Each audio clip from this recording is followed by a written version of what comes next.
Selamat pagi, mudah-mudahan sehat selalu ya. Salam sejahtera bagi kita semua. Hadirin sekalian, mengapa ada tarian sakral? Mengapa usia raja-raja di seluruh dunia itu pendek-pendek? Mengapa istri para raja dari mulai Fir'aun sampai Raja Pajajaran itu kok pramesurinya satu tapi selirnya banyak? Bahkan sampai ratusan. Mengapa Papua dan Aceh selalu ribut dan mengapa Timur berubah menjadi Timor Leste? Ini adalah pertanyaan yang akan kita jawab di sini. Tentu tidak bisa detail ya, tetapi secara garis besar saja. Kalau kita lihat di zaman kerajaan dahulu, Indonesia itu begitu terhormat, semua kebijakan raja itu dipatuhi dan setiap orang semua patuh. Bahkan legenda juga lucu. Apa kelucuannya? Nah, seperti ada kisah seorang wanita cantik yang ada di pegunungan. Ketika raja berburu di hutan, tiba-tiba pipis di daun, sedangkan kemarau waktu itu begitu panjang. Ketika datanglah seorang gadis di hutan kehausan, ada air di daun, kemudian dia minum. Ternyata itu adalah pipisnya raja. Singkat cerita, hamil dan melahirkan anak. Sebenarnya bagi orang yang logikanya jalan, yang berpendidikan tentu tahu ya, tidak mungkin air pipis mengakibatkan kehamilan. Ada filsafat tersembunyi di situ. Secara logika mungkin. Ketika di hutan sedang kesepian, sedang berburu, ada gadis cantik, terjadilah apa yang dilakukan oleh dua muda-mudi itu sehingga terjadi hamil. Begitu juga ada tarian yang disakralkan. Nah, katanya di Jawa ada tari bedoyo kalau tidak salah. Nah, seperti ini ya, kita tonton. Itu hanya boleh ditonton oleh raja, bahkan diciptakan pun oleh raja. Konon dalam sebuah cerita, dalam setiap bulan itu ada persembahan wanita cantik. Wanita cantik yang boleh disaksikan oleh raja itu harus dalam keadaan berpuasa dan pandai menari. Saat menari itu ditonton hanya oleh seorang raja. Dan akhirnya dari penari-penari itu dipilih salah satu untuk dijadikan selir. Ketika saya pergi ke negeri Cina, ternyata selir-selir itu dibuatkan di rumah di pinggir pantai yang tebingnya sangat tinggi sekali. Di situ banyak gandulan besi. Ini untuk apa besi-besi seperti ini? Ini di negeri Cina ya, bola-bola besi besar dengan ranting. Ternyata untuk memelihara kerajaan, rantai yang ujungnya besi itu, kalau wanita sudah tidak menarik lagi atau usianya boleh dikatakan sudah tidak layak jadi pramesuri, kalau pergi keluar kerajaan itu masih cantik dan dianggap bidadari oleh rakyat biasa. Oleh sebab itu, untuk melestarikan kerajaan jangan sampai mengaku dia itu punya keturunan dari raja karena hamil, maka kakinya digantung dengan rantai dan dilempar lewat tebing ke lautan hingga meninggal. Itulah tragisnya para selir pada saat itu, tentu di negeri sana ya. Ketika datang ke RRC pada saat itu, ada rumah-rumah kecil dan indah. Di jendela kacanya itu banyak manik-manik ya yang indah-indah, tapi beda jumlahnya. Ada yang 10, ada yang 15, ada yang sedikit, ya ada yang berjejer banyak sekali. Ternyata kalau raja itu datang ke sana, dianggap hubungan suami istri, maka digantungkanlah satu manik-manik. Semakin banyak manik-manik berarti raja sering berkunjung ke situ, dan itu suatu kebanggaan bagi seorang selir tentunya. Walaupun raja itu hanya lewat di depan rumahnya, hanya lewat di gubuk yang indah, yang cantik di atas bukit itu, boleh dikatakan itu istana selir ya, satu rumah itu satu selir. Hanya lewat saja langsung digantungkan manik-manik. Manik-manik itu laku karena apa? Untuk persaingan sesama pramesuri, maaf bukan pramesuri ya, para selir itu semakin banyak menggantungkan manik-manik itu, maka orang menghargai, oh berarti raja sering datang ke situ. Dan kembalikan kepada tari bedoyo atau tari sakral itu, bagaimana caranya supaya raja itu tertarik ya, dengan lenggak-lenggok di depan dia, tarian-tariannya itu dia yang menentukan. Seolah-olah ini gerakannya kurang bagus, maka seorang raja itu membetulkan gerakannya sambil menyentuh bagian-bagian tertentu, dan akhirnya terserah Anda bayangkan sendiri ya, karena ini channel Dunia Pendidikan tentu tidak sedetil itu. Kok raja pada pendek usianya ya? Nah, ini berdasarkan ilmu pengetahuan, raja itu pendek karena kurang gerak. Pendek usia maksudnya, itu karena kurang gerak. Selalu dikipasi oleh dayang-dayang kiri kanan. Banyak sekali kan seperti itu. Mau berdiri mengambil minuman, tiba-tiba dayang-dayang datang nyerahkan minuman. Mau berdiri mau mengambil pisang, tiba-tiba dayang-dayang datang memberikan pisang. Sehingga badannya itu hanya diam saja, tidak pernah berkeringat. Kalau dahulu sudah diketahui tentang penyakit kolesterol, mungkin ini adalah jawabannya. Penumpukan lemak di dalam tubuh karena kurang gerak. Nah, beda dengan raja modern abad sini ya. Justru ada ruang fitness, ruang olahraga sehingga usia itu panjang. Saya kurang olahraga karena benci dengan kegiatan olahraga sejak zaman dahulu. Kurang ilmu pengetahuan tentang itu. Para generasi muda banyaklah berolahraga pagi. Nah, begitu juga kegiatan aktivitas itu bagi yang pekerja kantor harus banyak olahraga supaya berkeringat. Keringat keluar itu katanya mengeluarkan lemak-lemak di dalam darah. Makanya bajunya suka bau. Ini sudah beberapa kali ganti baju dalam sehari selama di Jogja ini karena bau. Nah, ini masih harum karena bajunya baru.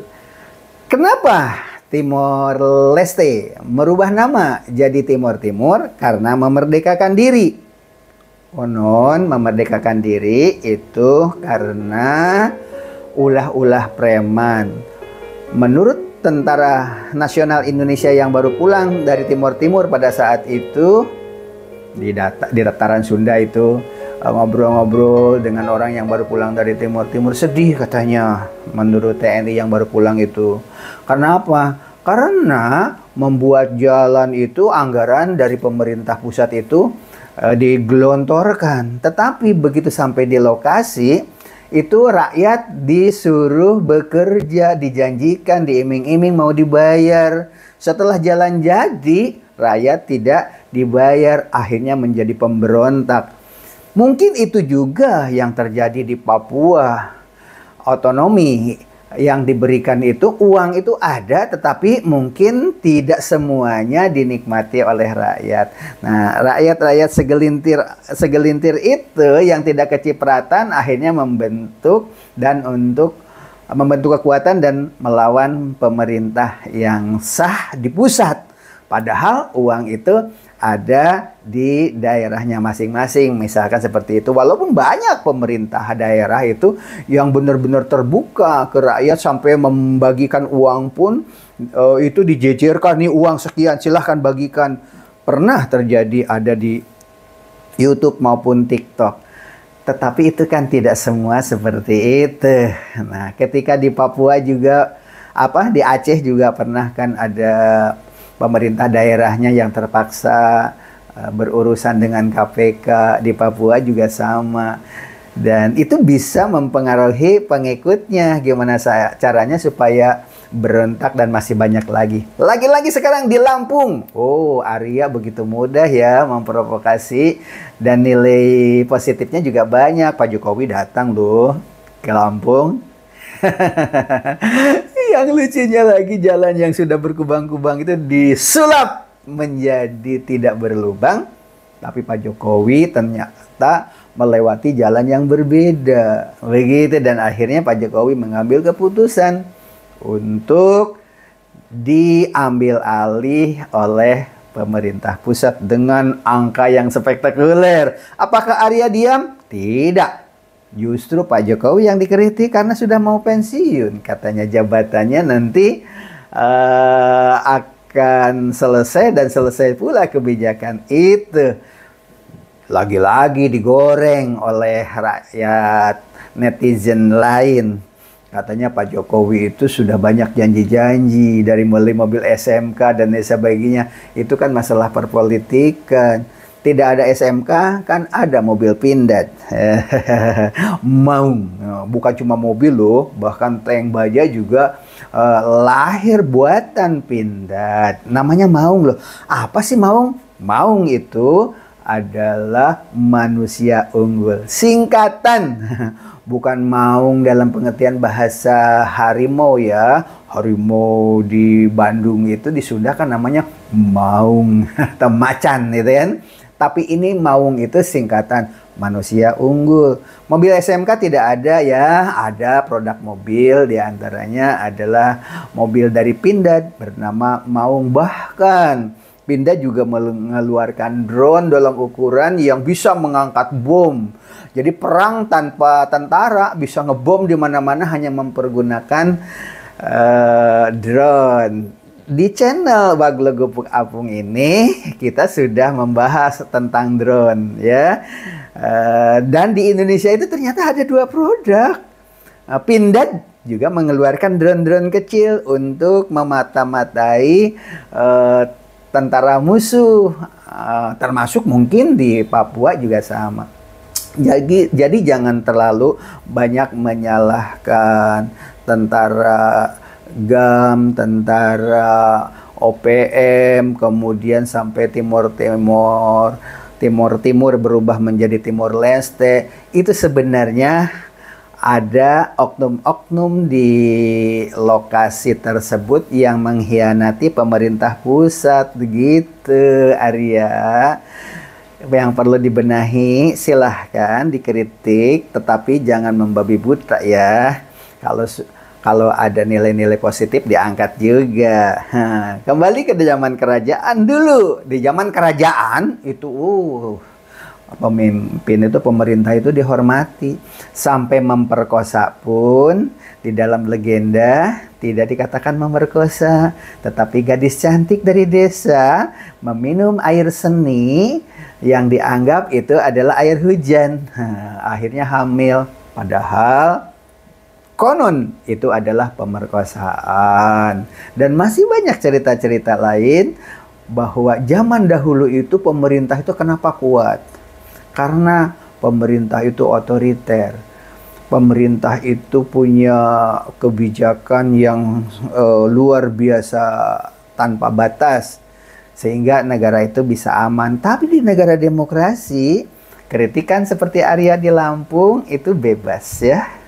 Harusnya mungkin pemerintah membuat suatu lembaga yang menampung kritikan-kritikan pedas seperti Arya dan kawan-kawan. Di Indonesia kan banyak yang mengkritik pemerintah. Memang kalau ingin populer dengan mudah itu mengkritisi pemerintah. Gampang sekali populernya. Di TikTok, di YouTube, di FB. Kalau berbicara dengan data-data yang ada di lapangan, kemudian dibikin polemik, seolah-olah melawan pemerintah, diadukan antara pro dan kontra, itu menjadi heboh karena ada data-data. Ya, memang demikian keadaannya. Nah, itu ciri negara republik. Amerika juga kan selalu pro kontra ya, karena negara demokrasi itu selalu berkiblat ke Amerika. Di Amerika itu, kalau lihat media itu kayaknya tidak nyaman hidup ini. Nah, di Indonesia dengan adanya medsos sekarang ini yang di mana-mana itu begitu mudah mendapatkan informasi seperti ini, rakyatnya harus disiapkan bahwa berita hoax itu ada nilai positifnya kalau dikendalikan. Salah satu contoh zaman Rasulullah Shallallahu Alaihi Wasallam ada Abu Jahal di antaranya ya, dan abu-abu lainnya, dan itu dikendalikan di dalam suatu riwayat disampaikan oleh